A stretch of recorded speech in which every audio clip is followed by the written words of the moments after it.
Assalamualaikum warahmatullahi wabarakatuh. Anak-anak kelas 4 yang hebat dan soleh-solehah, dalam video pembelajaran pendidikan agama Islam kelas 4 kali ini, kita akan membahas bab yang ke-9, yaitu mari melaksanakan sholat, bagian pertama tentang keutamaan sholat. Sholat mempunyai kedudukan yang sangat penting dan mendasar yang tidak bisa disejajarkan dengan ibadah-ibadah yang lain.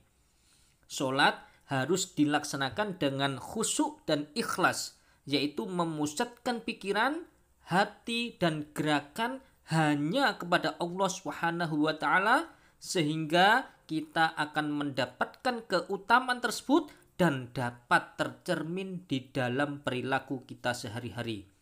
Nah, apa saja sih kedudukan atau keutamaan sholat dalam Islam? Yang pertama adalah sholat merupakan amalan pertama kali dihisab. Rasulullah Shallallahu Alaihi Wasallam bersabda, Inna awwala ma yuhasabahu bihil abdu yaumal qiyamati min amalihi sholatuhu, fa in sholahat faqad aflaha wa anjaha wa in fasadat faqad khaba wa khosaro. Sesungguhnya amal yang pertama kali dihisab pada seorang hamba pada hari kiamat adalah sholatnya. Maka jika sholatnya baik, sungguh ia telah beruntung dan berhasil. Dan jika sholatnya rusak, sungguh ia telah gagal dan rugi. Nomor 2 dari keutamaan sholat adalah sholat merupakan tiang agama. Rasulullah Shallallahu Alaihi Wasallam bersabda, as-sholatu imaduddin, man aqamaha faqad aqamaddin wa man hadamaha faqad hadamaddin. Sholat merupakan tiang agama. Barang siapa yang menegakkan sholat, maka dia telah menegakkan agamanya, dan barang siapa yang merobohkannya, berarti ia telah merobohkan agamanya. Yang ketiga dari keutamaan atau kedudukan sholat adalah sholat merupakan rukun Islam yang paling utama setelah syahadah. Hanya ada 5 ibadah dalam rukun Islam. Salah satunya adalah sholat yang merupakan rukun Islam yang kedua. Rasulullah Shallallahu Alaihi Wasallam bersabda, Buniyal Islamu alal khamsi, syahadati alla ilaha illallah wa anna Muhammadan abduhu wa rasuluh, wa iqamis sholah, wa ita'iz zakah, wa hajjul baiti, wa shaumi Ramadan. Islam dibangun atas 5 perkara, yaitu bersaksi bahwa tidak ada sesembahan yang benar untuk diibadahi kecuali Allah Subhanahu wa Ta'ala, dan bersaksi bahwa Muhammad adalah utusannya. Mendirikan sholat, menunaikan zakat, naik haji ke Baitullah, berpuasa di bulan Ramadan. Adapun keutamaan sholat yang keempat adalah sholat merupakan perintah langsung dari Allah Subhanahu wa Ta'ala tanpa perantara malaikat Jibril kepada Nabi Muhammad Shallallahu Alaihi Wasallam ketika perjalanan Isra Mi'raj. Hal ini menunjukkan bahwa sholat ini merupakan ibadah yang sangat penting dan berarti bagi diri kita, dan juga ibadah yang paling disukai oleh Allah Subhanahu wa Ta'ala. Yang kelima dari keutamaan sholat adalah sholat dapat mencegah dari perbuatan keji dan munkar. Allah Subhanahu wa Ta'ala berfirman di dalam Quran surat Al-Ankabut ayat 45. Inna sholata tanha 'anil fakhsha'i wal munkar wala dzikrullahil akbar wallahu ya'lamu ma tasna'un. Sesungguhnya sholat itu mencegah dari perbuatan keji dan munkar, dan ketahuilah mengingat Allah dengan sholat itu lebih besar keutamanya dari ibadah yang lain. Allah mengetahui apa yang kamu kerjakan.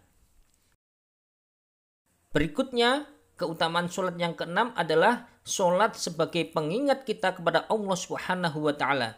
Dalam Quran surat Toha ayat 14, Allah Subhanahu wa Ta'ala berfirman, Innani anallahu la ilaha illa ana fa'budni wa aqimis sholata li dzikri. Sungguh aku ini Allah, tidak ada Tuhan selain aku. Maka sembahlah aku dan laksanakanlah sholat untuk mengingat aku. Yang ketujuh dari keutamaan sholat adalah sholat merupakan ciri dari orang yang bertakwa. Disebutkan dalam Quran surat Toha lagi ayat yang ke-132. Allah Subhanahu wa taala berfirman, "Wa'mur ahlaka bis-sholati wastabir 'alaiha, la nas'aluka rizqa, nahnu narjukuk, wal 'aqibatu littaqwa." Dan perintahkanlah keluargamu untuk melaksanakan sholat dan sabar dalam mengerjakannya. Kami tidak meminta rezeki kepadamu, kamilah yang memberi rezeki kepadamu, dan akibat yang baik di akhirat adalah bagi orang-orang yang bertakwa. Nomor 8 dari keutamaan sholat adalah sholat sebagai penghapus dosa atau kesalahan dan keburukan. Rasulullah Shallallahu Alaihi Wasallam bersabda yang artinya, tahukah kalian seandainya ada sebuah sungai di dekat pintu salah seorang di antara kalian, lalu ia mandi dari air sungai itu setiap hari 5 kali, apakah akan tersisa kotorannya walaupun sedikit? Para sahabat menjawab, tidak akan tersisa sedikit pun kotorannya.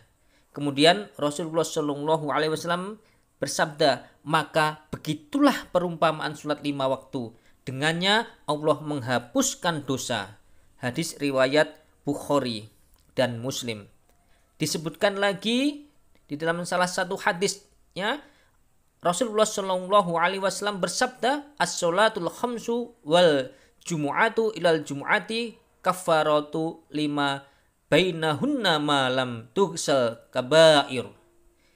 Di antara sholat 5 waktu, di antara Jumat yang satu dan Jumat berikutnya adalah penghapus dosa di antara semua itu selama tidak melakukan dosa besar.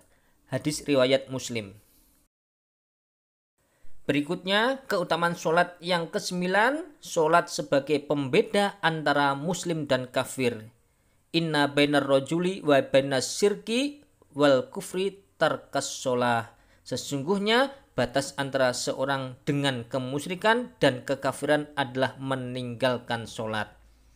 Yang ke-10 dari keutamaan sholat adalah sholat merupakan sarana untuk mendapatkan pertolongan Allah Subhanahu wa taala. Allah Subhanahu wa taala berfirman di dalam Quran surat Al-Baqarah ayat 153. Ya ayyuhalladzina amanu sta'inu bis-sabri was-shalah innallaha ma'as-sabirin. Wahai orang-orang yang beriman, mohonlah pertolongan kepada Allah dengan sabar dan sholat. Sungguh Allah beserta orang-orang yang sabar. Yang ke-11 dari keutamaan sholat adalah sholat merupakan kunci surga, atau orang yang sholat akan mewarisi surga Firdaus. Sebagaimana firman Allah yang terdapat di dalam Quran surat Al-Mu'minun ayat 9-11. Walladzina hum ala sholatihim yuhafidhuna ulaika humul warithun. Alladzina yarithunal firdausa hum fiha khalidun. Serta orang yang memelihara sholatnya, mereka itulah orang yang akan mewarisi, yakni yang akan mewarisi surga Firdaus. Mereka kekal di dalamnya. Anak-anak yang dirahmati Allah Subhanahu wa taala, demikianlah tadi keutamaan di dalam sholat. Semoga dengan kita mengetahui keutamaan tersebut, kita akan lebih giat dan semangat lagi di dalam melaksanakan sholat 5 waktu. Terima kasih atas perhatiannya. Wassalamualaikum warahmatullahi wabarakatuh.